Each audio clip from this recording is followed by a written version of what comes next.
বলছেন? আরে বুঝবি না রে ভাই, বুঝবি না। ঘর যদি বেকা হয়, প্রধানমন্ত্রী সাইজ হয়ে যাচ্ছে, আমি তো সামান্য মানুষ। আমার ঘর আমাকে বেকা করে দিয়েছে। ঘর বলছে আমার যোগ্যতা নেই, আমি বস্তু সাইজ যাবো না, যাবো না, হ্যাঁ যাবো না, আর নেবো না কিছু, যা অন্য বৈষ্ণবদের দিয়ে সেবা দিবি, যা। হ্যাঁ, মনে রাখবেন, বৈষ্ণব হতে গেলে যে দীনতার দরকার, ভক্ত হতে গেলে যে দীনতার দরকার, জাগ্রতার দরকার, তার বিন্দু মাত্র একটুও কিছু আমার নাই, কিচ্ছু নাই। হ্যাঁ, ভক্ত স্ত্রী করা পাঞ্জাবি পরে কীর্তন গাইছে, ভক্ত হরিনামের আসরে ওটার আগে মুখে 4 রকম ক্রিম লেপে নিচ্ছে। ভক্তের মতো দেখতে, ভক্ত না, দেখতে মানুষের মতো দেখতে আর মানুষ দুটো কি এক হলো? ভক্তের মতো দেখতে আর ভক্ত দুটো কি এক হলো? যাকে দেখিলে মুখে আসে কৃষ্ণ নাম, জানি রে সেই বৈষ্ণব, তাকে করিবে প্রণাম। কাকে দেখলে মুখে কৃষ্ণ নাম আসে? আমার মতো এই মুখে ক্রিম মাখা বৈষ্ণব? হরি বল, হরি বল। যা ছেঁড়া কাঁথা, নেড়া মাথা, দামি জিনিসটা দিলেও নেয় না। আমি ভোজে গিয়ে এমন সাধু দর্শন করেছি, যাকে নতুন কম্বল দিতে গিয়েছি, তিনি বলছেন পুরনো থাকলে দাও। আরে বাবা, পুরনোটা আমার গায়ে দেওয়া, বলে ওইটা দে। আর নতুন নেবেন না? বলে নতুনটা নিলে ওর প্রতি মায়া জন্মে যায়, একে বৈষ্ণব বলা হয়। এই সাধু, এগুলি আমাদের জীবনের আদর্শ। দীঘাতে গিয়ে, মন্দারমণিতে গিয়ে, বকখালিতে গিয়ে সমুদ্রে ঢেউ খেতে লাগলে যদি আপনি ঢেউতে গা ভাসান, ঢেউটা আপনাকে ধাক্কা দিয়ে আবার পাড়ে পৌঁছে দেবে। আপনি চৈতন্য মহাপ্রভুর হরিনামের ঢেউ যদি একবার গা ভাসান না, ও পাড়ে নয়, ও চরণের দিকে টেনে নিয়ে চলে যাবে। গৌর প্রেম রসার নবে উদ্ধরি,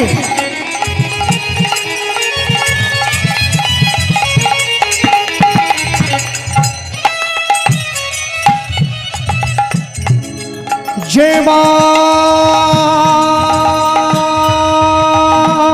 ডুবে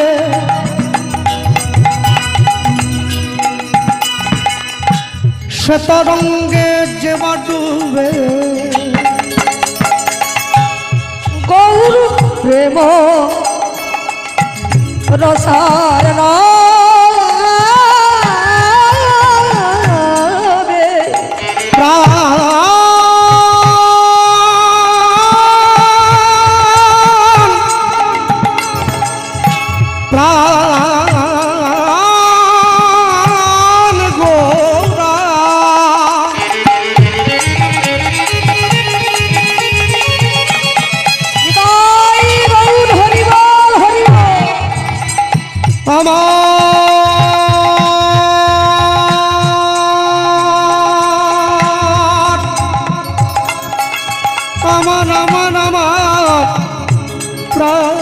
গৌরা।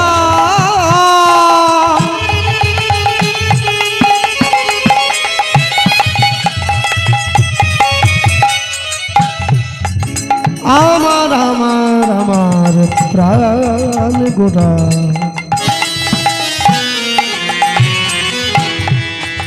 আমার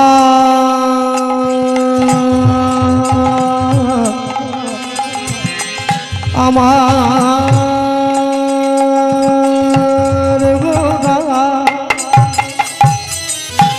গৌর প্রেম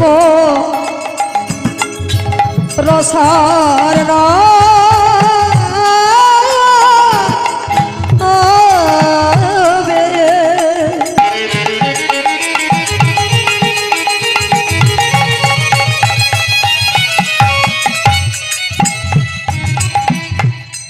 সে তরঙ্গে যে ডুবে, সে রাধা মাধব অন্তরঙ্গ, সে রাধা মাধব অন্তরঙ্গ,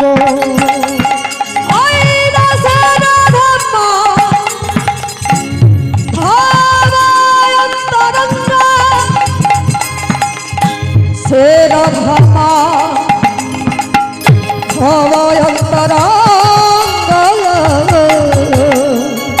তোমরা গৃহে বা বনেতে থাকো। ওই যে বললাম, কোনটা বন কোনটা গৃহ, যে গৃহে গৌর গোবিন্দের সেবা হয়, যে গৃহে ভক্ত বৈষ্ণবের সেবা হয়, যে গৃহে সাধুগুরু বৈষ্ণবের চরণধুলি পড়ে, ওটা তীর্থ হয়ে যায়। আর যে গৃহে গৌর গোবিন্দের সেবা হয় না, যে গৃহে সাধুগুরু বৈষ্ণবের চরণধুলি পড়ে না, ওটা শেয়ালের গর্ত হয়ে যায়। তোমরা গৃহে বা বনেতে থাকো,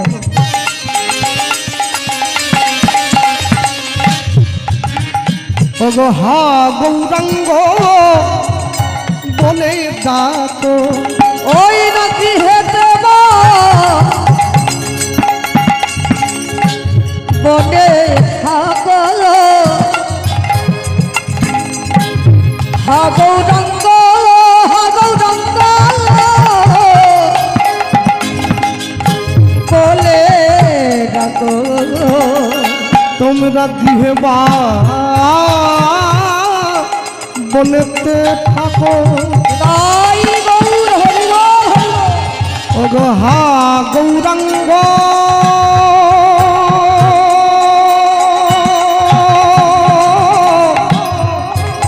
বলে ডাকো, ওই না গৃহে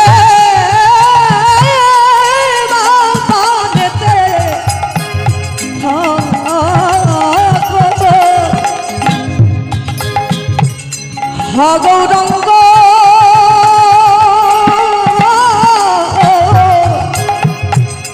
বলে ডাকো। দাস নরোত্তম মাগে তার সঙ্গ, দাস নরোত্তমা, দাস নরোত্তমা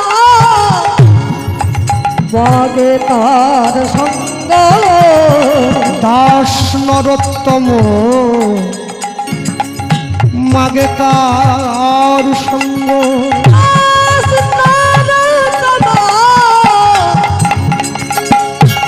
মাগে তার সঙ্গ।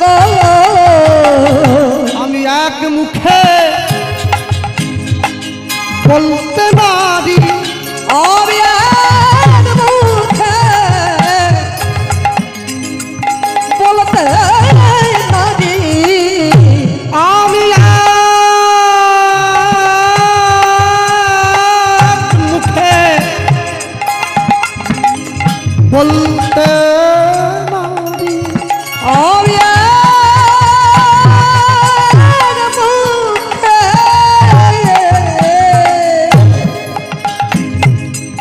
আমি বলতে নারি। আমার গৌর গোবিন্দের লীলা মাধুরী, আমি এক মুখে আমি বলতে নারি।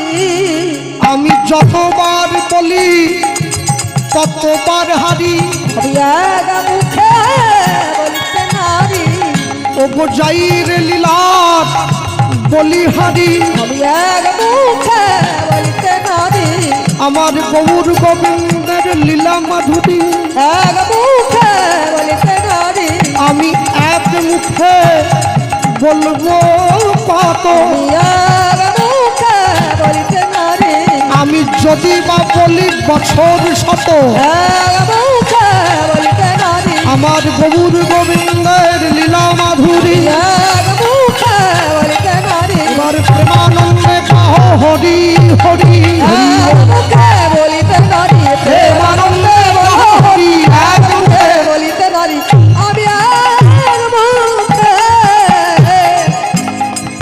বলিতে নারি। দাস নরোত্তম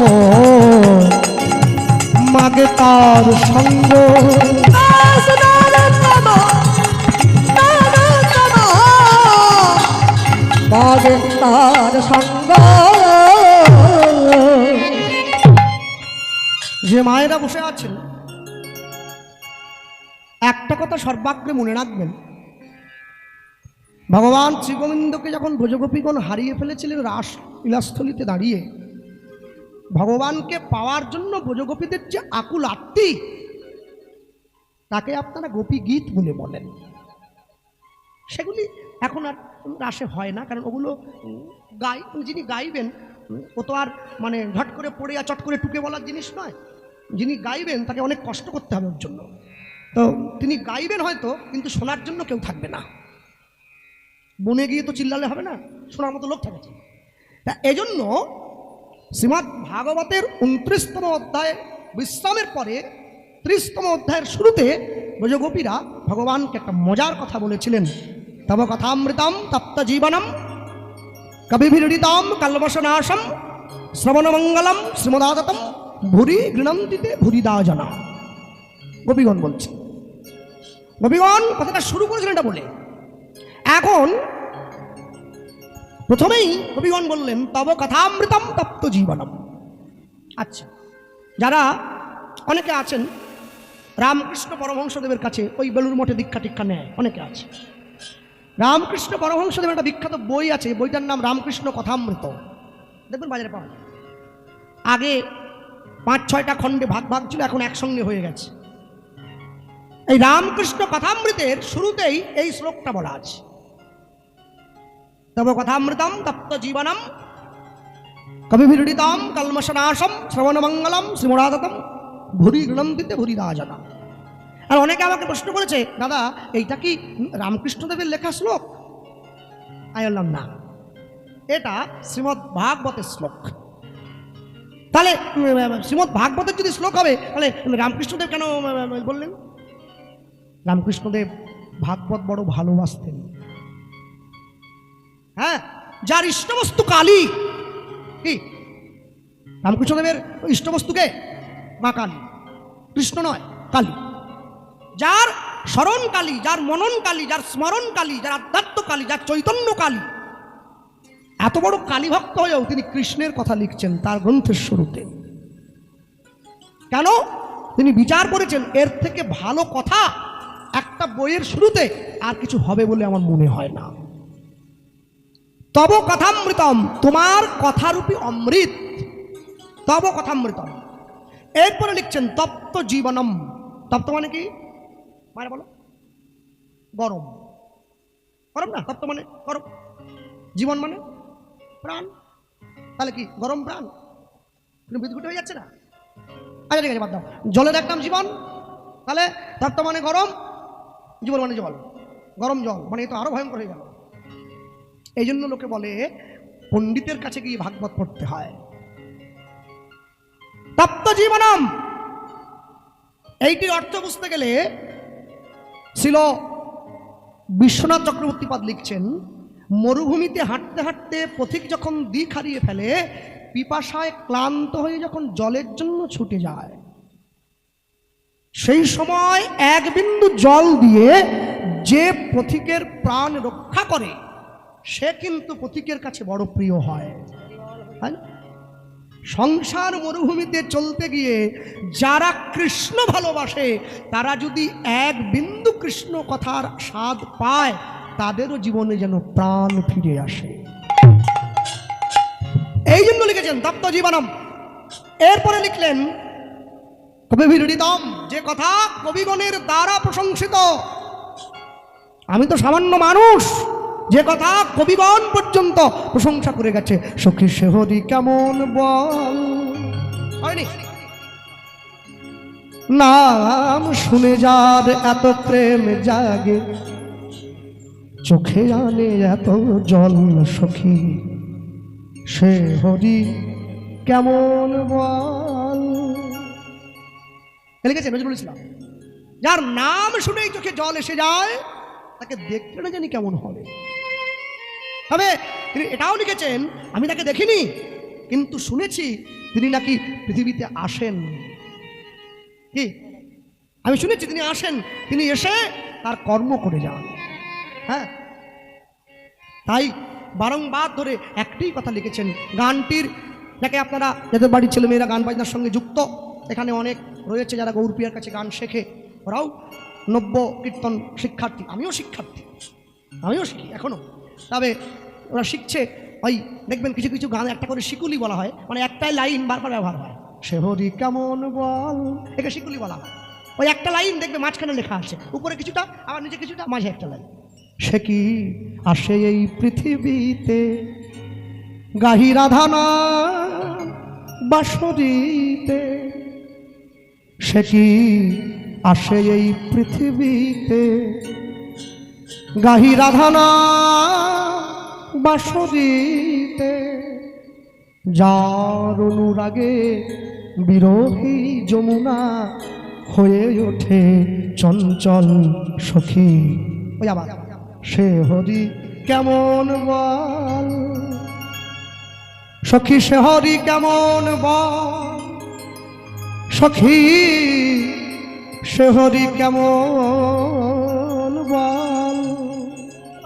বারংবার হ্যাঁ, যে ভগবানকে দেখবার জন্যে মানুষ সারা জীবন ধরে আকুল হয়ে থাকে, আমার শ্রী গুরুদেব বললেন ভগবানের অনুভব উপলব্ধি করতে গেলে তোমাকে সর্বহারা হতে হবে, তোমাকে কাঙাল হতে হবে, তোমাকে ভিখিরি হতে হবে, নাহলে তুমি পাবে না। হ্যাঁ, আমি একটা কথাই বলবো, আমার পরবর্তীতে কীর্তনিয়া আসবেন সুশীল রায় মহাশয়, তিনিও গাইবেন।